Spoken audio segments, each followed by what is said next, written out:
Bagi orang tua yang anaknya lulus SMA, SMK, dan MA, tentu akan membantu mempersiapkan anaknya untuk memilih langkah selanjutnya. Jika memilih untuk bekerja, langkah yang harus dilakukan sederhana: cari pekerjaan, baik itu mencari lowongan kerja di surat kabar, media online, dari info balai latihan kerja, dan lain-lain. Itu semua dilakukan dengan tujuan mendapatkan pekerjaan. Jika memilih untuk melanjutkan ke pendidikan tinggi atau kuliah, ini pilihan dipengaruhi oleh beberapa faktor kalau memilih untuk kuliah. Faktor pertama, jurusan apa yang cocok, perguruan tinggi mana yang ingin dituju, berapa biaya pendidikan dan biaya lainnya, atau faktor bagaimana supaya lolos, bagaimana caranya agar lolos seleksi penerimaan PTN yang dipilih. Jika yang Anda cari adalah perguruan tinggi swasta, maka faktor yang saya sebutkan tadi tidak perlu Anda risaukan. Artinya Anda tinggal pilih perguruan tinggi swastanya, pilih jurusannya, kemudian bayar biaya masuk, bayar biaya pendidikan, selesai. Sedangkan jika Anda memilih perguruan tinggi negeri yang bonafit, yang sesuai dengan keinginan, yang bonafit atau yang pilihan bagus, bisa didasari karena akreditasi kampusnya bagus, atau lulusan alumninya banyak yang sukses, atau bisa jadi pertimbangannya biaya pendidikan PTN tersebut relatif terjangkau. Nah, untuk jalur penerimaan perguruan tinggi negeri yang umumnya diketahui adalah jalur SNBP atau prestasi, jalur SNBT atau tes, dan jalur mandiri. Jalur mandiri ini terdapat dua biaya, yaitu biaya IP dan biaya UKT. Tentu biayanya ini relatif lebih mahal dari jalur SNBP dan SNBT. Untuk jalur SNBP, jalur prestasi, itu berdasarkan 3 faktor: faktor siswa, faktor sekolah, dan faktor lainnya. Untuk faktor siswa, nilai siswa semester 1 sampai 5 itu yang jadi pertimbangan. Selain dari ranking siswa di kelas dan di sekolah, dan sertifikat portofolio yang mendukung, baik sertifikat akademik maupun non-akademik. Dari segi konsistensi nilai yang diperoleh, nilainya cenderung naik turun atau stabil, itu bisa mempengaruhi penilaian di jalur prestasi. Jalur prestasi juga dipengaruhi oleh faktor sekolah, antara lain akreditasi sekolah asal dan track record alumninya.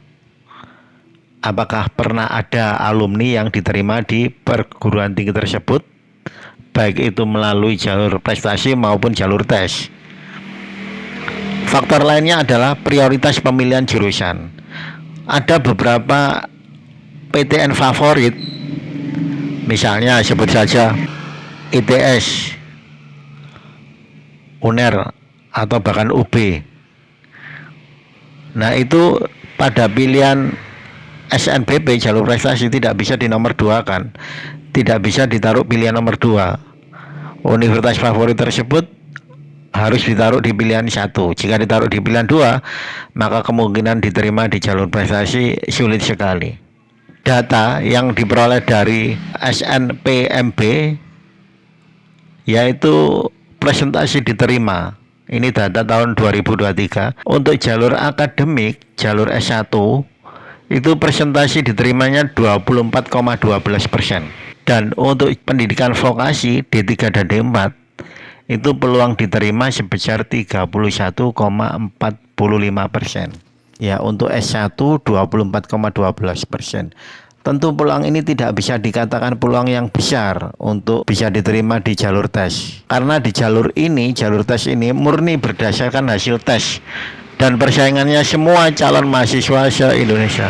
Tentu peluang ini tidak bisa dikatakan peluang yang besar, karena di jalur ini murni berdasarkan hasil tes, dan persaingannya semua calon mahasiswa se-Indonesia yang mendaftar di jalur SNBT dengan peluang lolos seleksi SNBT yang tidak lebih dari 30% tersebut. Ada good newsnya. Good newsnya adalah ada cara untuk memperbesar peluang lolos diterima di PTN pilihanmu yang tidak banyak orang tahu. Perbesar peluangmu. Opsi satu-satunya adalah memperbesar peluangmu, karena ada 5 cara lain untuk memperbesar peluangmu diterima di PTN pilihanmu.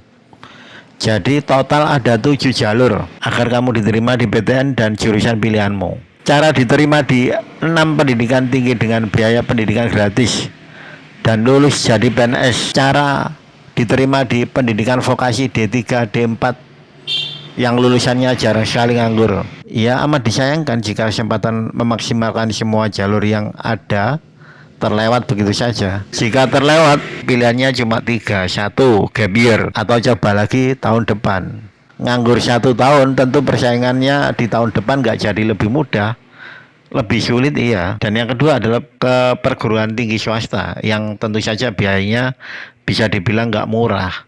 Dan yang ketiga, jika melewatkan peluang ini adalah bekerja, jadi tidak meneruskan ke PTN. Oke, untuk mengetahui caranya, traktir saya kopi. Saya akan mengajarimu cara memperbesar peluangmu lolos di PTN pilihanmu. Iya benar, hanya dengan harga segelas kopi saya ajari kamu caranya. Karena cara ini simpel banget, nggak pakai ribet. Oke, saya tunggu traktirannya. See you.